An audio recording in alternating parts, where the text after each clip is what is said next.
What is the best board game? Ugh, that's such a subjective question. That's a tough question because there's so many different categories. You've got competitive, you've got strategic, you've got just general party games, card games, things that have a lot of moving pieces. We're all gonna have a different opinion on what those are. But today I wanted to resolve what I think mine is based on a non-comprehensive list that I found on Bracket Finder, so we're doing yet another battle bracket. And I mean, if you could tell, I kind of like board games. I'm very excited. I've been loving doing these and I hope you're enjoying them. There are so many games that did not make it on this list that I don't even know how they would have included everything. And even then, I haven't played every board game that exists in the world. I've played a lot, but not all of them. One of my favorite games that has a board but isn't necessarily a board game is Munchkin. There's also a game back here, I don't know if you can see it, it's called Steam Park, and that was really fun too. I personally have built my own board game because I just wanted my own take off of Betrayal House on the Hill. And so that's what I made. That's what that black box is. And I know that there are gonna be people with different ideas of what the best board game is, and that's okay because we all have our own different opinions. This video is a formation of my own. So without further ado, let's jump on in. Parameters of this are going to be what my favorite board game is and what I think is something that I would bring to a party. Something that I would bring if someone said, we got chips, we got dip, we got sodas, we got cake, bring a board game and let's have a good time tonight. So for this very first one, it is between Scattergories and Aggravation. I'm gonna be completely honest, I've never played Aggravation. It didn't seem like something that was really on my bowling alley. And then Scattergories, I feel like I played maybe a handful of times when I was a kid. This is kind of like an easy one because I really don't know anything about Aggravation at all, but I know a little bit about Scattergories. Next is Sorry versus Sequence. And Sequence is one of those games that I think I played maybe like one time in my life. Sorry I've played a couple times, and I'm gonna be honest, I kind of hate Sorry. I would bring Sequence over Sorry purely because I'd rather learn something new than play a game that I despise, and Sorry can burn in a fire. Next is Hi-Ho Cherry-O. Okay, we're starting to get into a territory that might hurt me a little bit because I loved this game when I was a kid, but Catan. Some people say Catan. I don't really know how you're supposed to say it, nor do I care, so please don't come for me in the comments. Don't come for me unless called for. I don't know how to choose between these. I think Catan has more of replay value. As much as I love Hi-Ho Cherry-O, I think what I need to do here, the thing that will make me feel better about myself in the long run, is going to be choosing Catan, as much as I love Hi-Ho Cherry-O. All right, so our next bracket is between Jenga and Dominion. Dominion's kind of a beast of a game, if I remember correctly. Jenga is kind of one of those ragers that as soon as you start playing, you wish that you had not played Jenga.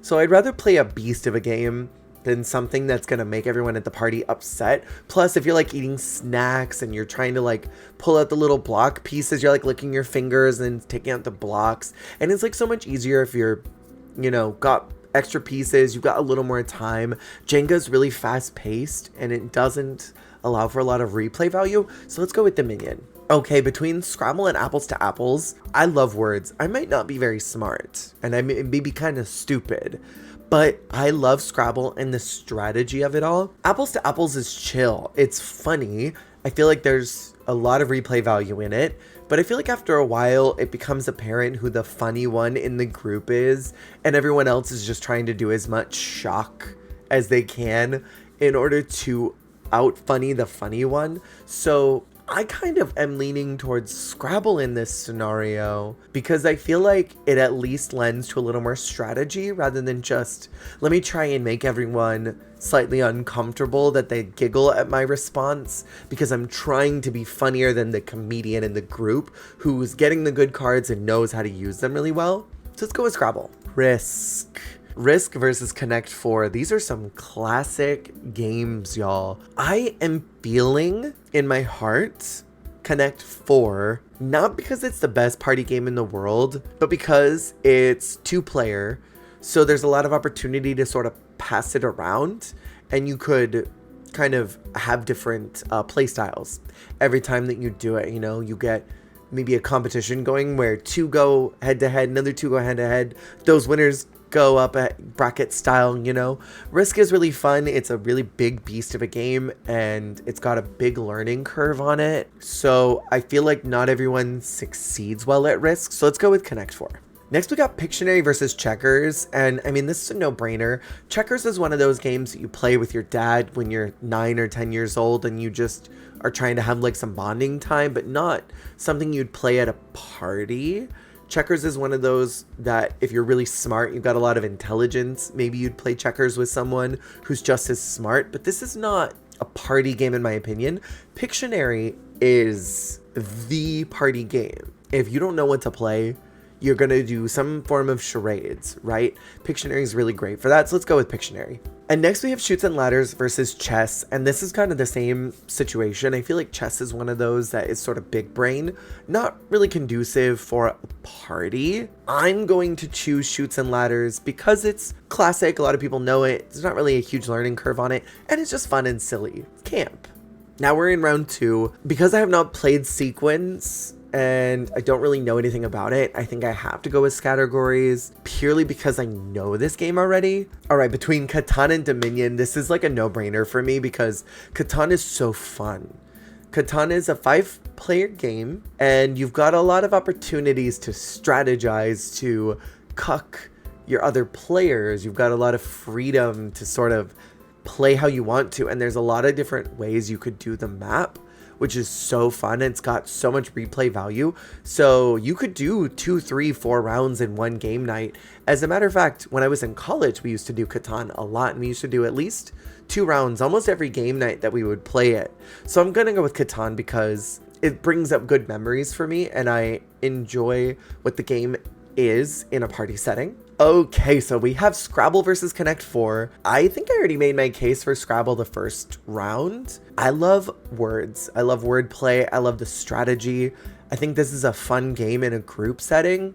As long as everyone's on board with having fun, if even one person's like, I don't want to play Scrabble, then it's not fun. But I think with the rise of words with friends and those games that are similar to that in the last couple of years, I think that people would enjoy this in my age demographic. I don't know about younger, but I can say for most millennials, I think a lot of millennials would like to play something like this. So I'm gonna choose Scrabble. Okay, between Pictionary and Chutes and Ladders, I really want to choose Chutes and Ladders just because it's a cute game and I enjoy it. But if the parameter is best like party game, and that's what I'm trying to whittle this down from, Pictionary is the party game, so I'm gonna have to go with that. Between Categories and Catan, I've said it enough times, I don't really know Categories as well as I do Catan, and I would play Catan 1,000 times. I fear that just based off my own bias towards this could go pretty far, but I would argue this is an excellent party game if you've got people that know how to strategize and play well. I'm gonna choose Catan. That's what I would bring to the party over Categories. The consequences of my own actions. This part makes me upset because I always have to choose one to move on to the final round. I really want to choose Scrabble. Like, that's what I would pick over Pictionary. But Pictionary has a lot of memeability. There's a lot of funny moments that can happen. Scrabble doesn't have as much fun, but in a party group, you have to think about what others are gonna play, and I feel like others would be more inclined to play something like Pictionary over something like Scrabble, even though I want to play Scrabble. Let's go with Pictionary. We gotta drink water for this. Okay, so here's the thing, okay? I'm picking Catan, and I'm not explaining any further. So now we move on to the right side of the bracket, and we've got Hungry Hungry Hippos versus Guess Who. These are such good games. Man, I used to love Hungry Hungry Hippos. This is a fast-paced game where you are pounding down on these hippos' butts in order to eat some snacks, where Guess Who is like a 2-person game where you're trying to figure out who they have on their side. Guess Who is really fun. Guess Who is 100% a game that you play with your best friend, not in a group of 4+ people. So I guess Hungry Hungry Hippos would win by default, even though I feel like Guess Who is maybe more of an interactive game, where Hungry Hungry Hippos is really just a lot of like smashing. Pictionary versus Rummikub. But okay, Pictionary's back. I don't know why it got listed on here twice. I do feel like it's a slightly unfair advantage, but Rummikub, I've never played. I don't know anything about it. I don't even know if I'm saying that right. But Pictionary already was on here, and I hate when this happens, but I understand maybe it was an accident. Let's go with the other one just to give it a fair fight. We've got Phase 10 versus Trouble. Ooh, Trouble I have not played in like a decade. But Phase 10 is super fun. I see Uno on here, and to be honest, I like Uno more than Phase 10. So because Uno's already on the board, I'm going to go ahead and just dump Trouble into the next round. Twister versus Battleship. Okay, Battleship is the same problem that a lot of these other games have had, is that it's a two-person game. This is not a multi-person, but I love Battleship. You sunk my battleship. I don't think anyone even knows that anymore. Twister's kind of an old game. I don't know if kids play this anymore. There's a lot of funny moments that can happen with Twister, and for me personally, I never liked playing Twister because it involved a lot of body contact. Body contact is fun in the bedroom, but not with your friends who maybe you don't really want to know what their body odor smells like. I don't want to think about my friends in that way, and I don't really want to be underneath someone's legs, you know? So with all that being said, I'm gonna choose Battleship. Even though it's not quite the right vibe for what the parameters are, I'm gonna choose it for this. Between Life and Monopoly. Monopoly is a sure, quick way to lose friends fast. If you want to make sure that you never get invited back to a party, you bring Monopoly. Bring Monopoly, because you'll alienate everyone in your friend group. Life is a great game to play. There's a lot of options that could happen. There's a lot of silly stories that could happen. I think Life has sort of adjusted with the times and become more inclusive. Life is the one that I'm gonna choose. Okay, so between Mousetrap and Yahtzee. Girl, Mousetrap is top tier. I think about Mousetrap all the time and how good that game is. I think Mousetrap is an underrated game. I don't think enough people talk about how fun Mousetrap is just as a concept. Yahtzee's cute and it's more kind of in line with the party setting, but I like Mousetrap better, so I'm choosing it. So now we got Uno versus Operation, and the Operation theme lives in my brain. This takes up space in here, and it'll probably never go away. I'm gonna choose Uno because I was already eyeing it earlier, and Uno is a brilliant party game. If you've not played Uno at a party before, not only is this fun and it's got a lot of memes, silly things you could do while playing, it's compact. You don't really have to worry about 1,000 pieces like other games where you're like, who's got the plastic bag for the heads? Who's got the plastic bag for the cards? Who has the plastic bag that's supposed to put the houses in it? You know what I mean? So Uno's just easier to handle and bring to a function.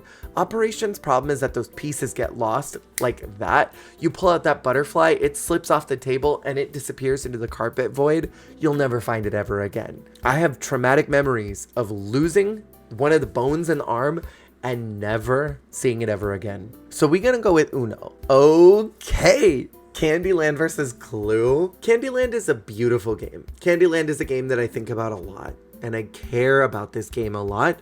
I think it's very fun and silly. I love how just light and refreshing this game can feel. However, Clue is a classic. I have great memories of playing Clue. I love this game a lot. It's got so much replay value because you can literally get something different every single time. And I think that's what's kind of genius about the game, is that it's never going to be the same. So while Professor Plum may have done it the first time, it could be Mrs. White the next time. It could be Miss Scarlet. So there's a lot of different ways that this game could be played based off of how it all works, shuffling the cards. I think Clue has more potential to be fun in a group setting than Candyland does, though Candyland would bring a lot of nostalgia. We're going to pivot back up because we're in round 2 for the right side. I'm choosing Hungry Hungry Hippos purely because I don't know this other game even a little bit. Now we get into Trouble versus Battleship.